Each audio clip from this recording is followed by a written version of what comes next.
आज का प्रातः क्लास है 5/9/1968।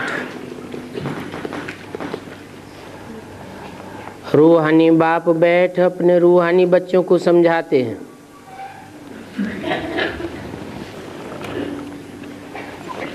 जागृत मुरलियों में ये याद क्यों दिलाते हैं कि कौन समझाते हैं और किसको समझाते हैं? इसलिए याद दिलाते हैं, अगर कोई देहभान में बैठा हो तो आत्माभिमानी बन के बैठ जाए और ये पक्का बुद्धि में बैठा ले कि सुनाने वाला कोई देहधारी नहीं है, सुनाने वाला रूहानी बाप है।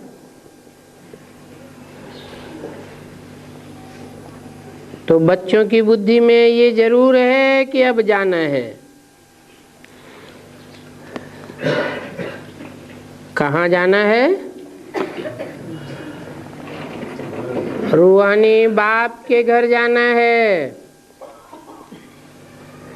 और ये बात रूहानी बच्चों की बुद्धि में ही बैठती है।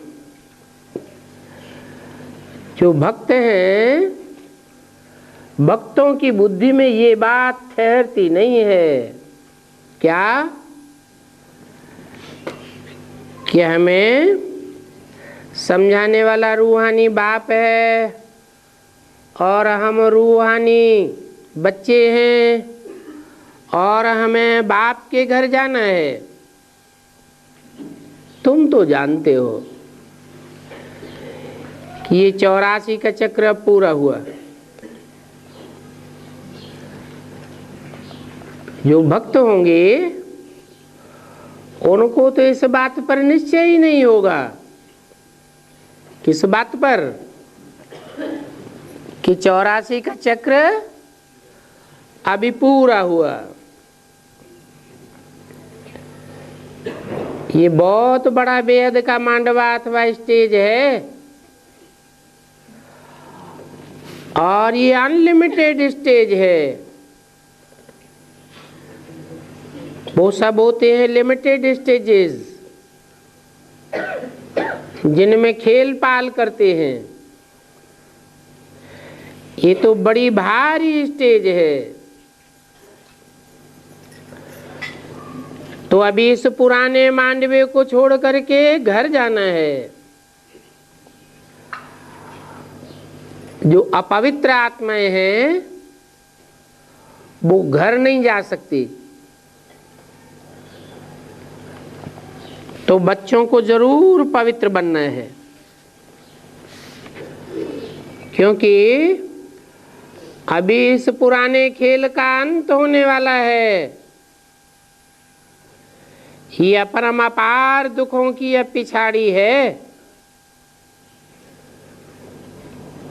इस समय इस दुनिया में चारों ओर ये माया का पंप है। जिस पंप को मनुष्य स्वर्ग समझ बैठे हैं। कितनी महलमानियां, मोटरें आदि हैं। इसको कहा जाता है माया के पंप का कंपटीशन।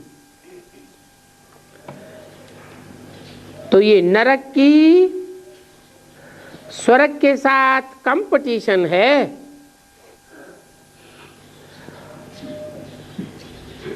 इस दुनिया में तो अल्पकाल का सुख है, क्योंकि नरक है।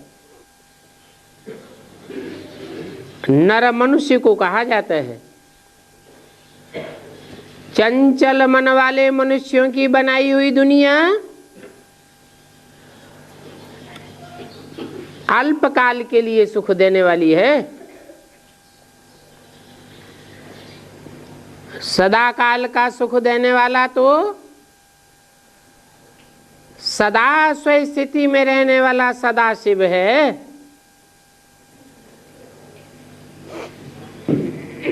तो देखो इस दुनिया में माया की लालच ड्रामा अनुसार चल रही है। इस दुनिया में कितने ढेर के ढेर मनुष्य हो गए हैं। पहले तो जरूर एक आदि सनातन देवी देवता धर्म था, अभी तो अनेक धर्म हो गए हैं, अनेक राज्य हो गए हैं और अनेक मनुष्य हो गए।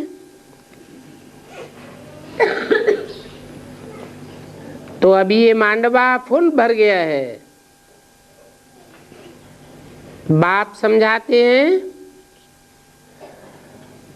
कि अभी ये चक्र पूरा होता है,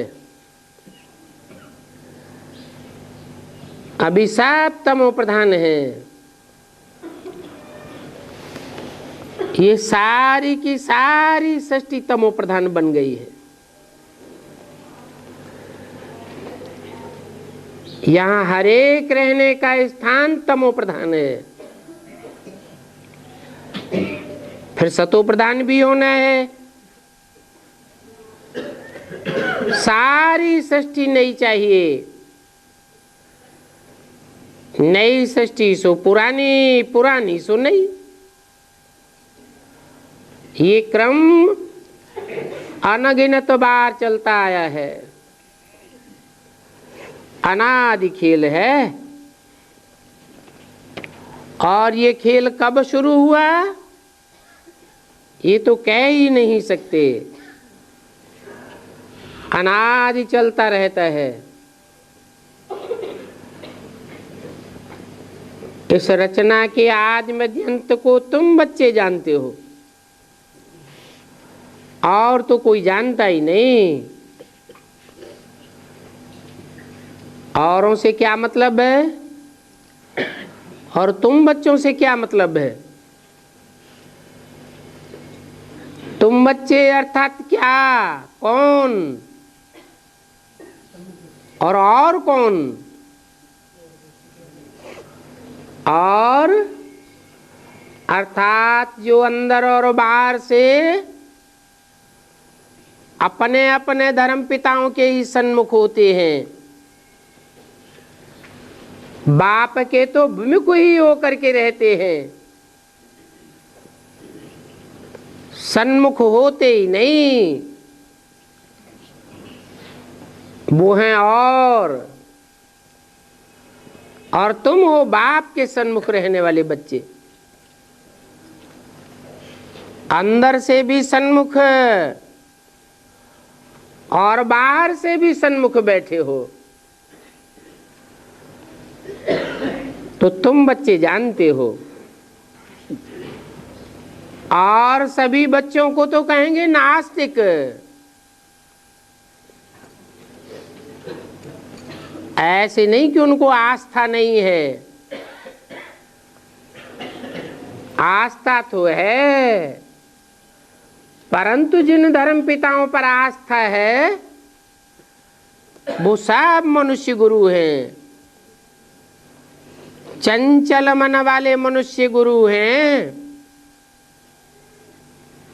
और मनुष्य कभी भी 100% सच्चा नहीं हो सकता। सत्य तो एक ही है जो आकर के सत्य सनातन धर्म की स्थापना करते हैं। तो गोया तुम बच्चों के अलावा और सब नास्तिक हैं। गॉड फादर कहते हैं परंतु मानते नहीं, जानते नहीं। तुम भी इस ज्ञान मिलने से पहले इस शरीर के द्वारा कुछ भी नहीं जानते थे। न बाप को जानते थे कि रचयिता बाप कौन है, न रचना कोई आदि मध्य अंत को जानते थे।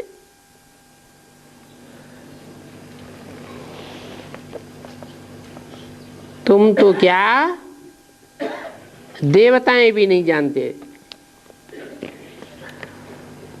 कहेंगे कि सिर्फ तुम पुरुषोत्तम संगम युगी ब्राह्मण हो जो अभी जानते हो,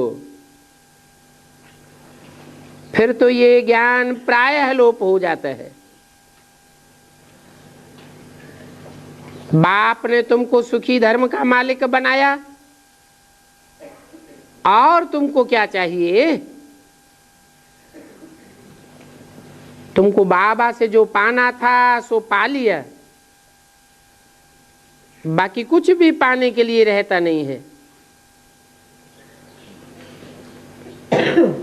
तो भी बाप तुमसे पूछते हैं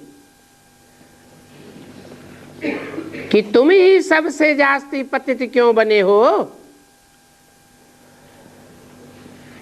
पहले पहले तुम ही आए थे पार्ट बजाने के लिए, तो तुमने ही बहुत जन्म लिए हैं, और तुमको ही पहले बाप के घर में जाना है। ये आने जाने का भी चक्र है। जो पहले पहले आवेंगे तो पहले पहले माला में पिरोई जावेंगे।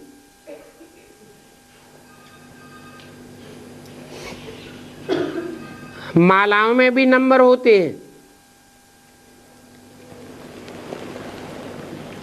पहले वाले पहली माला में, लास्ट वाले लास्ट माला में। 500 करोड़ की भी रुद्रमाला होती है ना।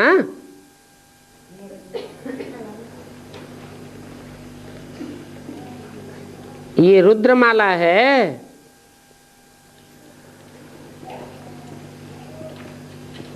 इसके धागे में सारी दुनिया के मनुष्य पिरोए हुए हैं।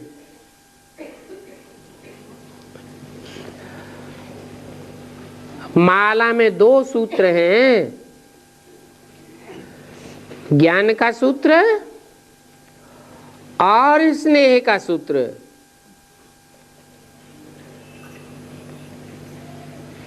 दोनों धागे मिलकर के एक धागा बनता है। धागे से निकल फिर ऐसे ही धागे में पिरोए जावेंगे। तो ये रुद्रमाला बहुत बड़ी माला है। शिव बाबा को कितने ढेर बच्चे हैं, परंतु पहले पहले इस सृष्टि पर तुम बच्चे आते हो। ये बेहद की माला है, जिसमें सभी मणियों में सल पिरोए हुए हैं। 2 मालाएं खास गाई जाती हैं, रुद्रमाला और विष्णु की माला। रुद्रमाला रौद्र रूप धारण करने वालों की है। विष्णु माला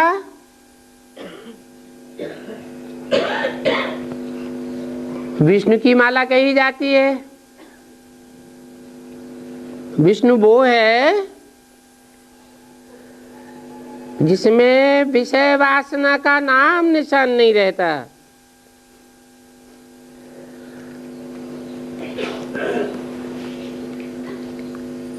बाकी प्रजापिता ब्रह्मा की माला नहीं है।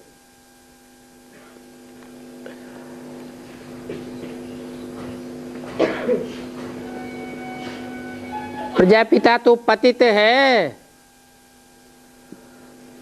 पतितों की माला नहीं बनती है।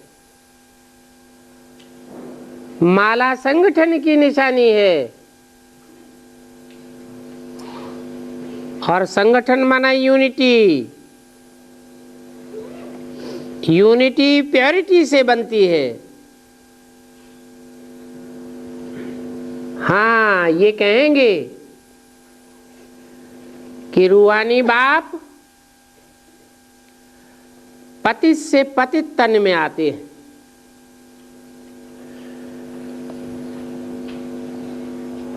और तुम ब्राह्मणों की रचना करते हैं। तुम ब्राह्मण भी अभी पतित हो, अव्वल नंबर के ब्राह्मण नहीं कहेंगे, क्योंकि तुम घड़ी घड़ी चढ़ते हो और घड़ी घड़ी उतरते हो। तुम ब्रह्मा कुमार कुमारियों की माला नहीं होती है,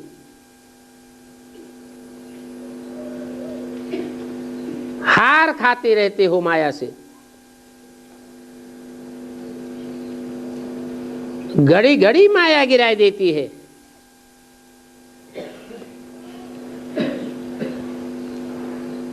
तो मणका माला से अलग हो जाता है। हाँ, ये कहेंगे कि जो अव्वल नंबर रुद्रमाला है सो फिर विष्णु की माला बनती है। यूं तो जब प्रजापिता ब्रह्मा का है, उनके द्वारा जब समझाते हैं तो उनका भी ये सिजरा है। जब पास हो जाते हैं तो कहेंगे ब्रह्मा की माला, क्योंकि ब्रह्मा भी तो संपूर्ण बनता है ना, ब्राह्मण भी संपूर्ण बनते हैं। ब्रह्मा 1 सेकंड में विष्णु बन जाता है, तो पास हो जाते हैं तो कहेंगे ब्रह्मा की माला, सो विष्णु की माला। इस सिजरा बना हुआ है, परंतु इस समय माला नहीं बन सकती, क्योंकि आज पवित्र बनते हैं, कल माया थप्पड़ मार देती है।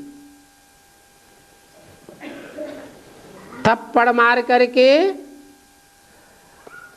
कला काया चट कर देती है, की कमाई चट हो जाती है, टूट भी पड़ते हैं। विचार करो, कहां चढ़ते चढ़ते कहां से टूट पड़ते हैं। बाप तो विश्व का मालिक बनाते हैं, उनकी श्रीमत पर चलने से तुम विश्व के मालिक बन सकते हो, ऊंच ते ऊंच पद पा सकते हो। किनकी मत पर हैं? उनकी। ब्रह्मा के मुख से बोले हुए महावाक्य हैं। ब्रह्मा की आत्मा तो बाजू में ही बैठी हुई है, फिर उनकी कह करके दूर क्यों कर देते?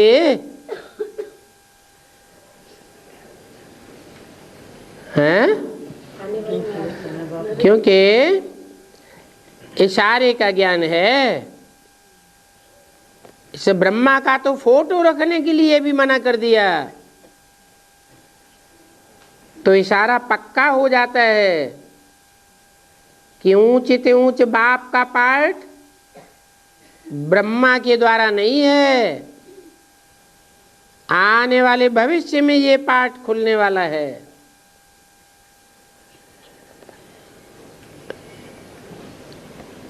तो इशारा दिया कि उनकी मत पर चलने से तुम बहुत ऊंच पद पा सकते हो, नहीं तो हार खा लेते हो, पुरुषार्थ खलास हो जाता है। बाप कहते हैं ये काम महाशत्रु है, उनसे हार नहीं खानी है। बाकी तो सभी बच्चे समझते हैं कि काम विकार के अलावा और विकार तो बाल बच्चे हैं, बड़ा शत्रु है काम विकार। इनके ऊपर जीत पानी है। इस काम पर जीत पाने से तुम जगत जीत बन जावेंगे।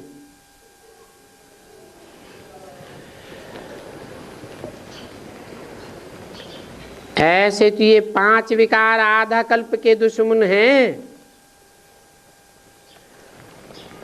और ये तुमको आधा कल्प से छोड़ते नहीं हैं।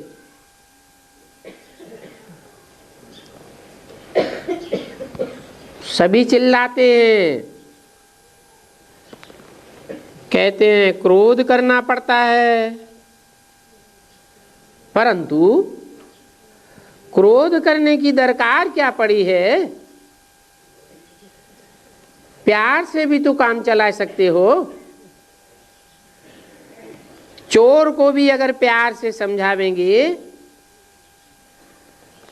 तो वो झट से सच सच कह देगा।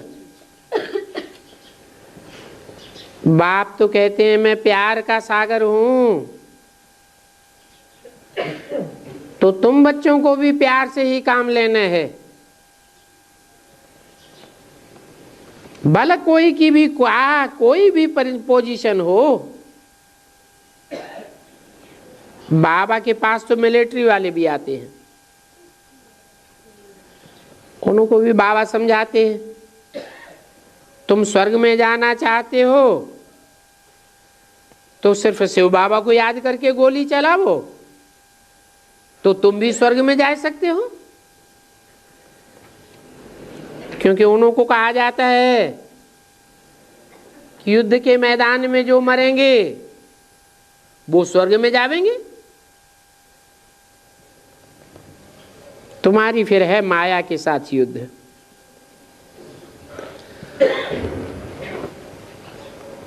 और तुमको जीते जी मरना है। वास्तव में असली युद्ध का मैदान तो ये है, इस मैदान में अगर जीत गए तो स्वर्ग की बादशाही तुम्हारी हो जाती है। वो तो लड़ाई करते करते मर जाते हैं, स्वर्ग में तो नहीं जाते। सिर्फ भक्ति मार्ग में मान्यता है क्या कि लड़ते लड़ते मर जावेंगे देश की सुरक्षा में, तो कहां जावेंगे? स्वर्ग में जावेंगे। अब ये सारी मान्यताएं, इनका फाउंडेशन कहां पड़ता है? अभी ब्राह्मणों की संगम की दुनिया में ये फाउंडेशन पड़ रहा है। वो तो मर जाते हैं, फिर वहां ही उसी दुनिया में जाके जन्म लेते हैं।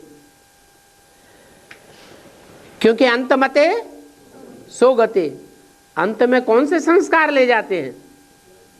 हिंसक युद्ध के संस्कार ले जाते हैं, तो हिंसा की दुनिया में ही फिर जन्म होता है। स्वर्ग में तो नहीं जा सकते। और तुम तो स्वस्थिति में रहते रहते ये माया का युद्ध करते हो, तो अंतमते तुम्हारी सो गति हो जाती है, तुम स्वर्गवासी बन जाते हो।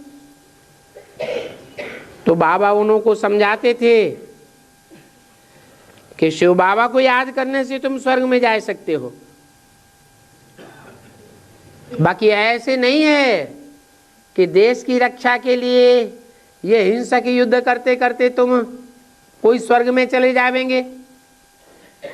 ये समझने की बात है ना। क्या?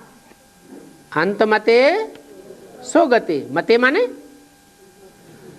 बुद्धि में जो वाइब्रेशन चल रहे होंगे वैसी ही गति प्राप्त होगी।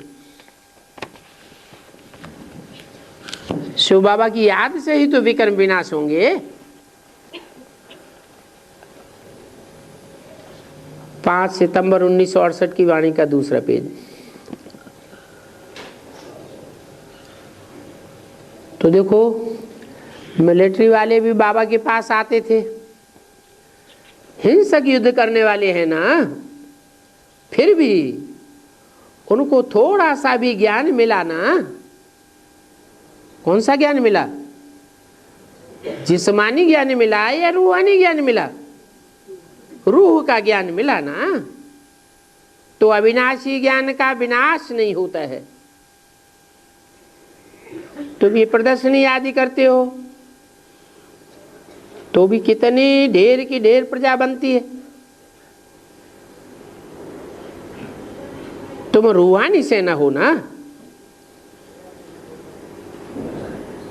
इसमें कमांडर, मेजर, कैप्टन आदि थोड़े होते हैं, और सिपाही बहुत होते हैं। तुम जानते हो प्रजा तो बहुत बनती है। हाँ, जो अच्छी रीति समझते हैं और अच्छी रीति समझाते हैं तो कुछ न कुछ अच्छा पद पा लेते हैं। अच्छा पद पाने वालों में भी कोई फर्स्ट ग्रेड, कोई सेकंड ग्रेड, कोई थर्ड ग्रेड होते हैं। तुम भी शिक्षा देते रहते हो। कोई तो आप समान बन जाते हैं और कोई तो तुमसे भी ऊपर चले जाते हैं। देखा जाता है एक दो से ऊपर भी चले जाते हैं। बल नए नए आते हैं तो नए भी पुरानों से तीखे चले जाते हैं। अगर बाप से पूरा योग लग जावे तो कोई भी बहुत ऊंचा चला जाएगा।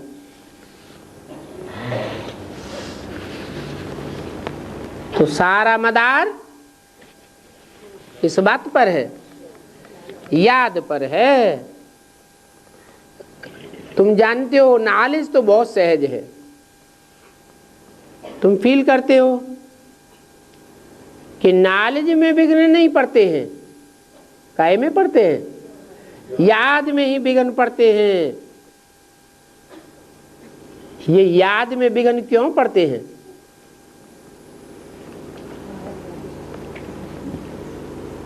क्योंकि 63 जन्म तुम याद में ही कन्वर्ट होते रहे। अपने स्वरूप को भूल गए, अपने बाप को भूल गए, औरों से प्रीति जोड़ते रहे।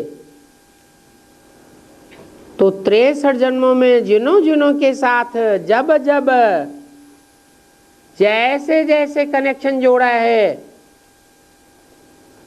अभी शूटिंग पीरियड में रील घूमती रहती है। वो आत्माएं कोई न कोई स्त्री, पुरुष या पदार्थ का रूप धारण करके तुमको बिगन डालती रहती है। कहाँ जाते हो? पहले हमारे से तो हिसाब किताब पूरा करो। हम तुम्हें ऐसे थोड़े ही जाने देंगे। तुमने ही तो प्रीति जोड़ी है, अब कहाँ छोड़ के जा रहे हो? दुनिया में भी ऐसे होता है। कोई किसी से प्रीति जोड़ते हैं, प्रीति जुड़ जाती है तो फिर जल्दी छोड़ते थोड़े ही है। अभी तो तुम फील करते हो कि देखो बाप की याद में कैसे कैसे विघ्न पड़ते हैं। बाप कहते हैं तुम भोजन खाओ तो भी याद में रह करके खाओ, परंतु देखने में आता है कोई 2 मिनट याद में रहते हैं, कोई 5 मिनट याद में रहते हैं, फिर भोग लगाते लगाते, भोग खाते खाते भूल जाते हैं।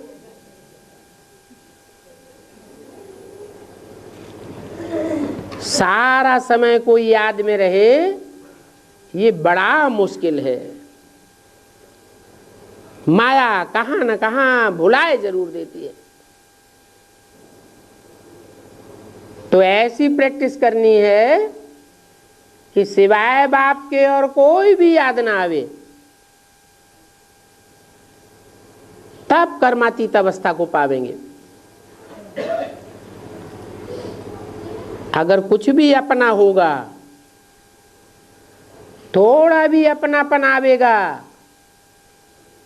तो वो याद जरूर आवेगा। तो पक्का करना है, सब कुछ तेरा, कुछ नहीं मेरा। ये बाबा तुम्हारे सामने मिसाल खड़ा है, इनको क्या याद आवेगा?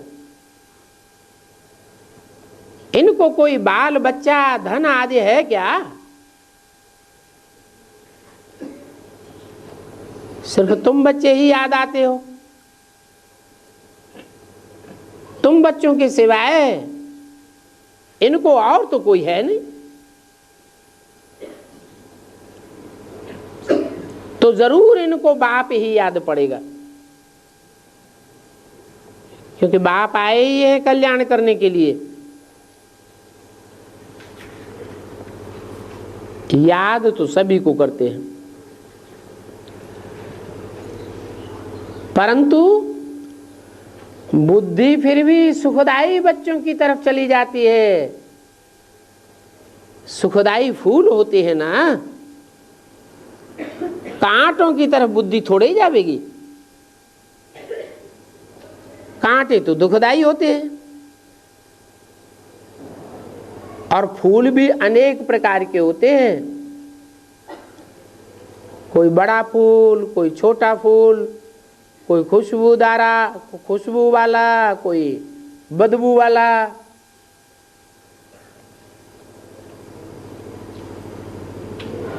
खुशबुएं भी भांति भांति की होती हैं। तो ये बाप का चैतन्य बगीचा है ना, इसलिए बाप को बागवान माली भी कहते हैं। ये तो तुम बच्चे हो जो सिर्फ जानते हो। ये सारी दुनिया जंगली जानवरों की मिसाल है। कितना क्रोध में आकर के लड़ते झगड़ते मरते मारते रहते हैं। सन्यासियों में भी बहुत क्रोध होता है। थोड़ा भी उनसे बोलो, तुम कोई भी ज्ञान की बात करेंगे तो उनको बहुत क्रोध आ जाएगा। बहुत देह अभिमान है ना। बाप समझाते हैं कि कोई भी कब क्रोध करे तो तुमको बहुत अलर्ट हो जाना चाहिए। तुमको शांति में रहना चाहिए। क्रोध का भूत सामना करेंगे तो झट पकड़ लेगा।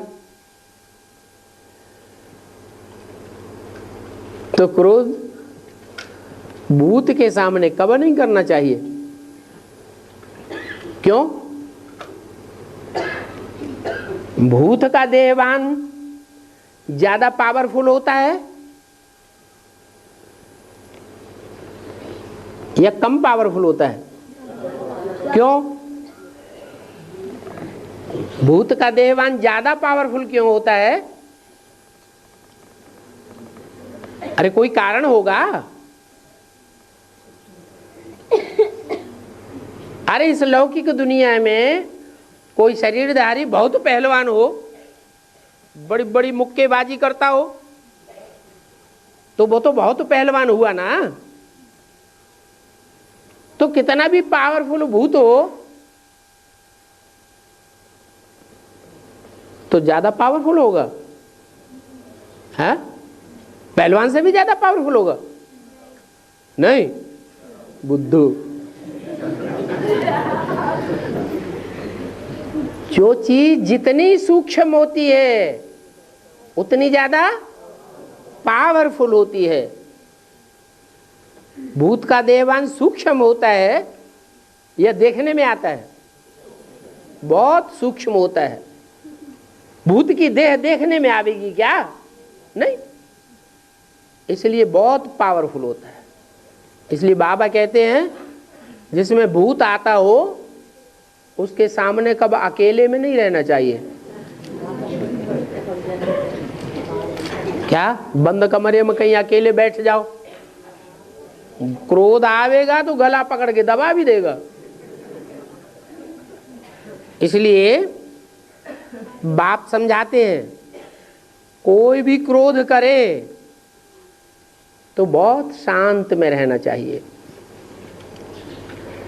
क्रोध का भूत है ना, भूत के आगे सदा शांति से रिस्पॉन्ड करना चाहिए। अभी तुम बच्चे तो जानते हो कि सर्वशास्त्र में ही शिरोमणि भगवत गीता है। क्या जितने भी शास्त्र हैं शासन करने के लिए क्या बनाए जाते हैं? शास्त्र। तो बाप का शास्त्र कौन सा है? अरे भूल गए? गीता। बाप स्वयं गीतापति भगवान है और गीता माता है। और बाप जो घर गृहस्थ आश्रम तैयार करता है उस घर गृहस्थ की पालना कहो, उस गृहस्थ धर्म की पालना के साथ साथ बच्चों का शासन कहो। अच्छे से अच्छा शासन कौन करती है? गीता माता। वो गीता माता जितने भी दुनिया में धर्म हैं और उनके शास्त्र हैं, या जितने भी दुनिया में धर्म पिताएं हैं और उन धर्म पिताओं की माताएं हैं घर गृहस्थ को संभालने वाली, उनके घर संभालने वाली तो है ना, उन सब के मुकाबले श्रेष्ठ से श्रेष्ठ गीता माता है। सबकी शिरोमणि है। और गीता माता में बाप की मत भरी हुई है। क्या और कोई की मत नहीं हो सकती? हाँ, जब वो गीता माता जिसको बाबा कहते हैं गीता तू सच्ची गीता है,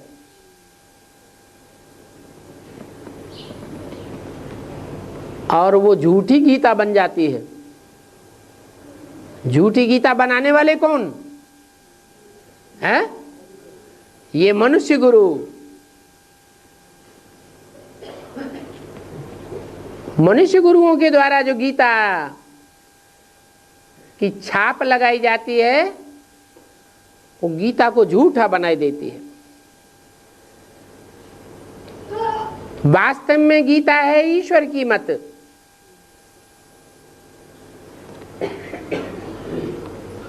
अभी शूटिंग चल रही है।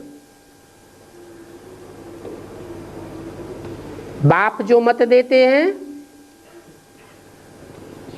वही मत गीता माता भी देती है। बाप जो बोलते हैं वही मत माता से निकलती है। तुम बच्चों के पास तो प्रैक्टिकल प्रूफ भी है। बाप की वाणी में और मां की वाणी में कहीं कोई क्रॉस पॉइंट देखा है? अच्छा, बेसिक में देखा है? बाप की वाणी है मुरली, माउंट आबू से बड़ी मां ब्रह्मा के द्वारा जो वाणी चली, भक्ति मार्ग में उसे वेदवाणी नाम दिया है। ब्रह्मा के उच्छ्वास से वेदवाणी निकली, हम उसे मुरली कहते हैं। उस मुरली में और गुलजार दादी के द्वारा जो ब्रह्मा की वाणी चलती है, बड़ी माँ की वाणी चलती है, उस वाणी में कहीं कोई क्रॉस पॉइंट आता है, कोई ऐसा वाक्य आता है अव्यक्त वाणी में जो मुरली को काट करता हो? नहीं आता। इससे क्या साबित हुआ? ये साबित हुआ कि बाप की मत पर ही जो श्रेष्ठ मत तैयार होती है वो है गीता माता। परंतु बाद में क्या हुआ?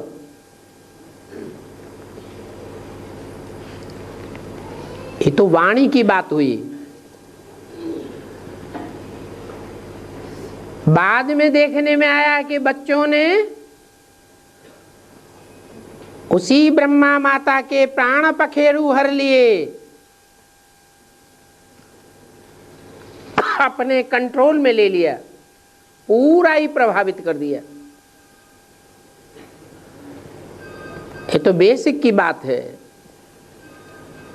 एडवांस में भी ऐसे होता है। एडवांस में बाप प्रत्यक्ष होता है साकार में। साकार में होते भी निराकारी बाप प्रत्यक्ष होता है। बेसिक में निराकार प्रत्यक्ष नहीं होता। ब्रह्मा को साकार ही कहेंगे। जो भी चित्र थे वो सारे ही चित्र साकारी देखने में आते हैं। ब्रह्मा के हजारों चित्र खींचे गए, फोटो खींचे गए। क्राइस्ट, महात्मा बुद्ध, गुरु नानक की तरह निराकारी स्टेज वाला एक भी चित्र नहीं। तो क्या कहेंगे? वो साकारी रूप है या निराकारी? साकारी। लेकिन बाप तो निराकार है ना। वो निराकार बाप और धर्म पिताओं की तरह ही निराकार होता है और प्रैक्टिकल में निराकार होता है। वो निराकार बाप जब प्रत्यक्ष होता है तो गीता माता भी प्रत्यक्ष होती है, सात्विक रूप में प्रत्यक्ष होती है। और जो गीता माता की वाणी है वो बाप की वाणी से मिलती जुलती है या काट करती है। जो भी सीढ़ियां होंगी उन सीढ़ियों को बाप की वाणी से टैली करके देखो, कोई भी वाक्य काट करता हुआ नहीं देखने में आवेगा। एडवांस ज्ञान में भी ऐसे है, बेसिक में भी वैसे ही है। परंतु जब वही गीता माता देहधारी गुरुओं के कंट्रोल में आ जाती है, देहधारी गुरु कन्वर्ट कर लेते हैं, तो गीता का भगवान ही कृष्ण बन जाता है। और कृष्ण तो रचना है, गीता तो रचयिता है। गीता को माई बाप कहेंगे, उसमें बाप की मत भरी हुई है। परंतु ड्रामा की भाभी कि वो कृष्ण बच्चा ही गीता पाती भगवान बन करके बैठ जाता है। सारी दुनिया समझती है कि कृष्ण गीता का भगवान है। और ये एक की बात नहीं है। आज भारत में घर घर में माताओं का ये हाल है। कि माताओं के पति, बच्चों का पिता अगर खुदा न खास्ता शरीर छोड़ दे या गुम हो जाए तो आज घर घर में ये हालत है कि जो बच्चे रूपी रचना है वो माँ के ऊपर हावी होकर के बैठ जाते हैं, पूरा कंट्रोल करके चलाते हैं, जैसे कि बच्चा नहीं है, रचना नहीं है, और रचयिता बाप बैठा हुआ है। जैसे कि माँ का कोई आदर नहीं रहता।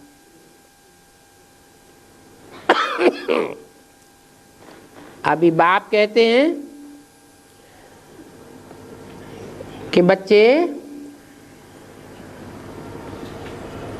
मेरा नाम है ईश्वर। ईश माने शासन और वर माने श्रेष्ठ।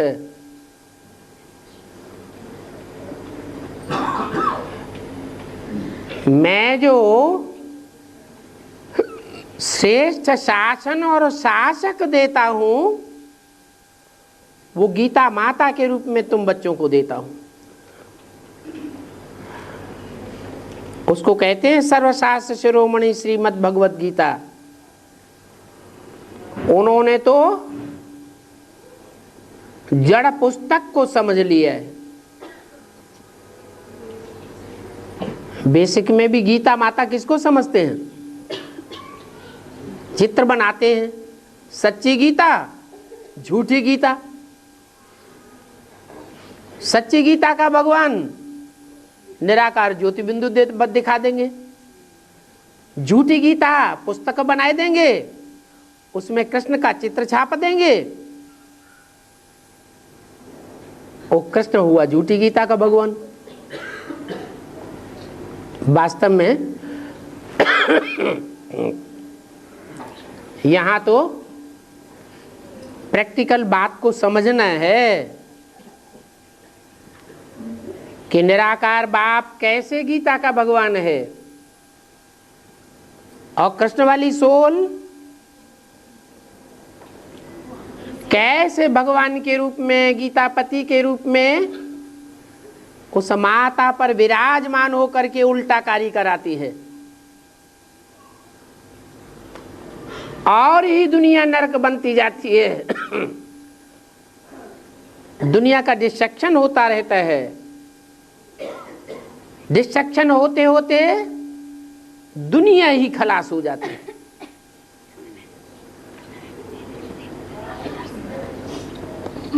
माता दोनों ही है। सच्ची गीता भी माता है, झूठी गीता भी माता है। सच्ची गीता से सदगति होती है और झूठी गीता से दुर्गति होती है। भारत में दोनों की ही पूजा होती है। सच्ची गीता की भी पूजा होती है। सच्ची है तो गोरी है, झूठी है तो काली मां आ जाती है।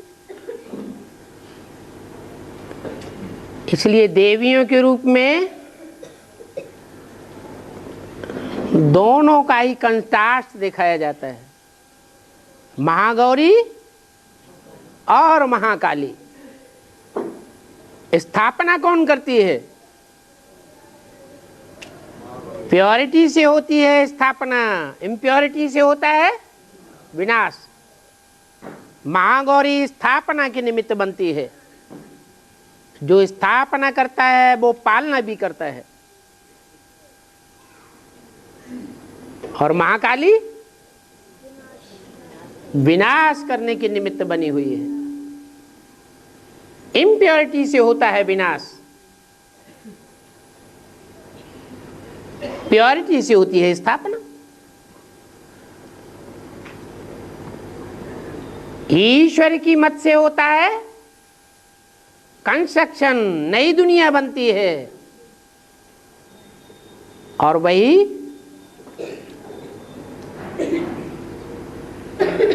जब रचना कृष्ण बच्चा, ब्रह्मा सो चंद्रमा कहो, जो चंद्रमा चंद्रबाल के रूप में सुशोभित होता है, वही चंद्रमा जब महाकाली के मस्तक पर सुशोभित होता है तो बुद्धि को घुमाए देता है। बुद्धि घूमती क्यों है माता की? बुद्धि इसलिए घूमती है कि चंद्रमा अधूरा है। अधूरा होते हुए भी बच्चा पावरफुल है। मन मत देगा या मनुष्य मत देगा? क्या देगा? शंकर में भी अर्धचंद्र है, अधूरा चंद्रमा है, परंतु वो प्रभावित क्यों नहीं करता शंकर को? जगत पिता को क्यों नहीं प्रभावित कर पाता? क्योंकि उसमें तीसरा नेत्र भी सदा शिव भी विराजमान है।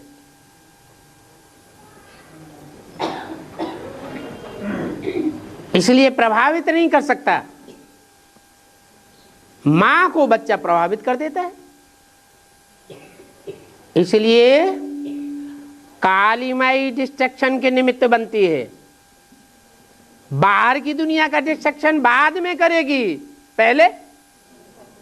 पहले ब्राह्मणों की दुनिया में ही डिस्ट्रक्शन करेगी। सारी ब्राह्मणों की दुनिया का डिस्ट्रक्शन कर देगी। या कोई नंबरवार बचेंगे भी? कौन बचेंगे? हैं? वो ही बचेंगे जो यज्ञ के आदि में ज्ञान सूर्य राम को फॉलो करने वाले गुप्त हो गए थे, गुम हो गए थे, और बाकी सब चपेट में आ गए।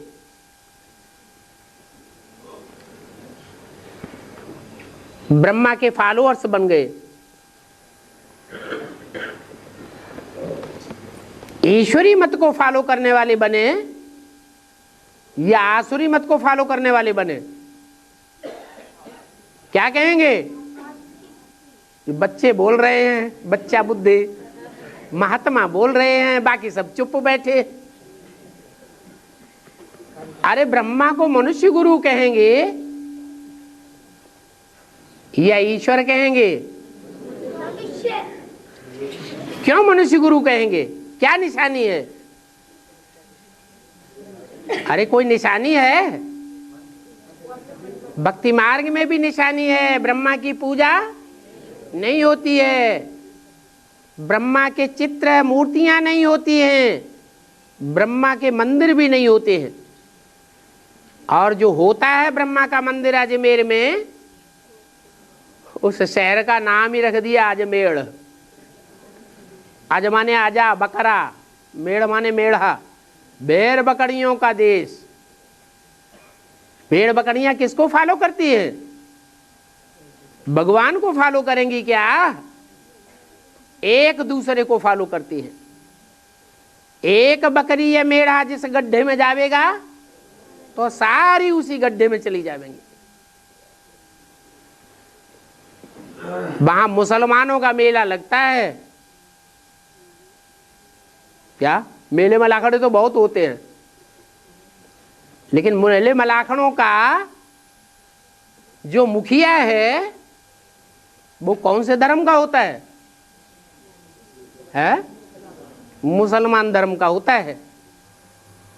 मुसलमान कोई की सुनते नहीं है, कान में उंगली देके कहेंगे भगवान को याद करो, अल्लाह मियाँ को याद करो, ज्ञान की बात सुनेंगे ही नहीं। तो ब्रह्मा में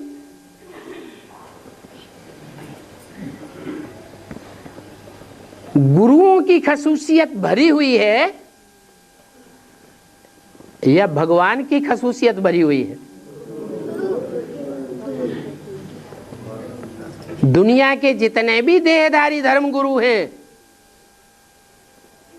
उन गुरुओं के बीच दुनिया का सबसे बड़ा देहधारी गुरु कौन? इसलिए रावण के चित्र में 10 सिरों के ऊपर गधे का चित्र दिखाया जाता है, जो देह अभिमान का सूचक है। कितना भी ज्ञान सुनाया जाए, समझ में न बैठने के कारण गधा समझेगा।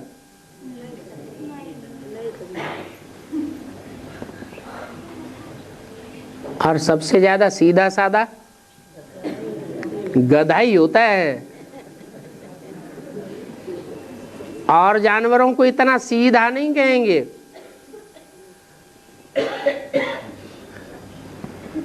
सारा दिन काम करता है, सारा दिन वजन ढोता है।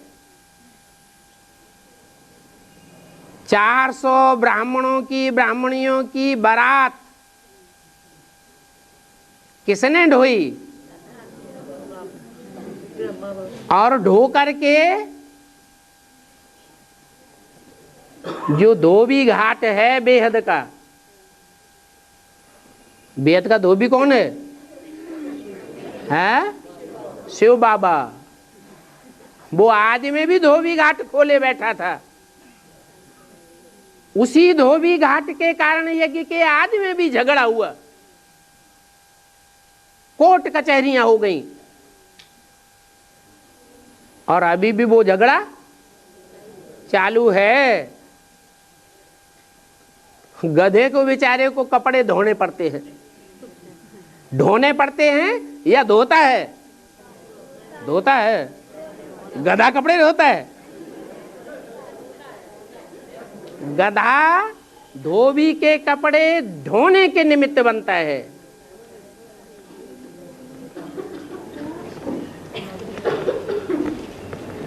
जो कपड़ों में गंदगी आती है वो पश्चिम दिशा से आती है। ये शरीर रूपी कपड़े हैं, स्थूल कपड़ों की बात नहीं है।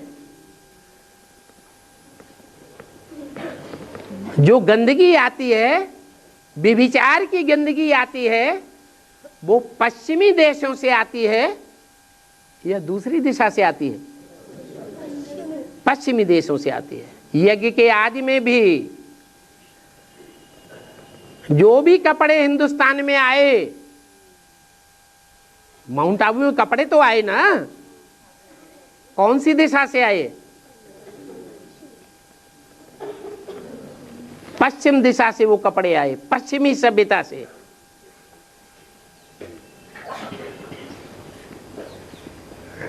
धोबी घाट पहले भी था और धोबी घाट अभी भी है।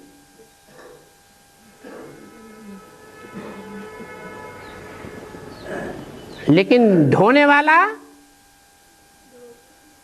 जो धोबी कहा जाता है, बेहद का वाशरमैन, वो शिव बाबा, गीतापति भगवान भी है।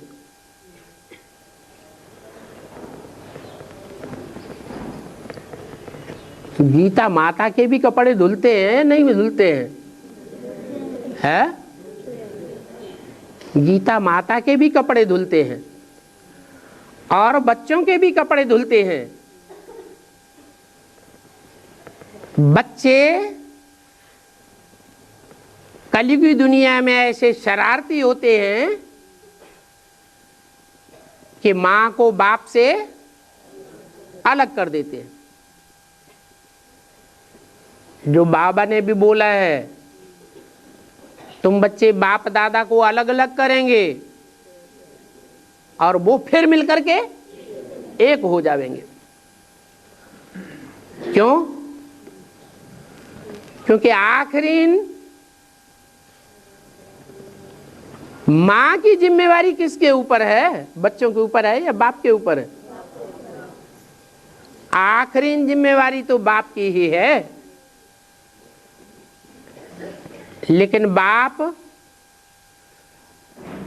बच्चों की चलन के आधार पर बच्चों को नंबरवार देखना चाहते हैं।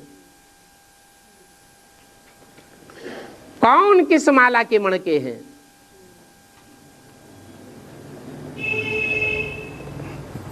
अव्वल नंबर माला के मणके हैं या 4th क्लास माला के मणके हैं? आदि के मणके हैं या नीचे वाले मणके हैं? हर आत्मा को अपने अपने मणके का रियलाइजेशन होना चाहिए। तो उस रियलाइजेशन कराने के लिए माता को निमित्त बनाया है। असुर संहारिणी के रूप में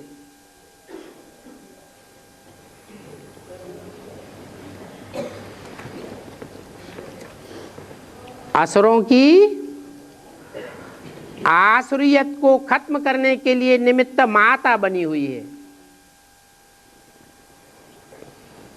बहुत वंडरफुल ड्रामा है।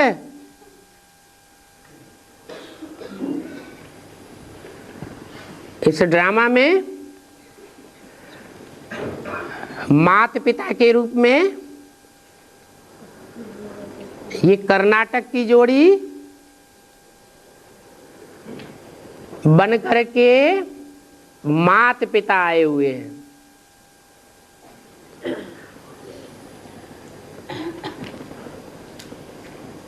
बढ़िया से बढ़िया नाटकबाज हैं। इसलिए जो भी पुराने चित्र हैं महाकाली के, उन चित्रों को, उन मूर्तियों को ध्यान से देखा जाए तो महाकाली के मस्तक पर कौन सी मूर्ति बैठी हुई है? शंकर की मूर्ति बैठी हुई है। बच्चे समझते हैं कि हम माँ के भक्त हैं, माँ हमारे ऊपर सबसे जास्ती मेहरबान है। लेकिन माँ की बुद्धि में कौन बैठा हुआ है? बाप ही बैठा हुआ है। इसलिए शंकर के लिए दिखाया है कि शंकर प्रेरणा करता है शक्तियों को, शिव बाबा प्रेरणा नहीं करता है। शिव बाबा अगर प्रेरणा करे तो उसको ऊपर से नीचे आने की दरकार ही नहीं।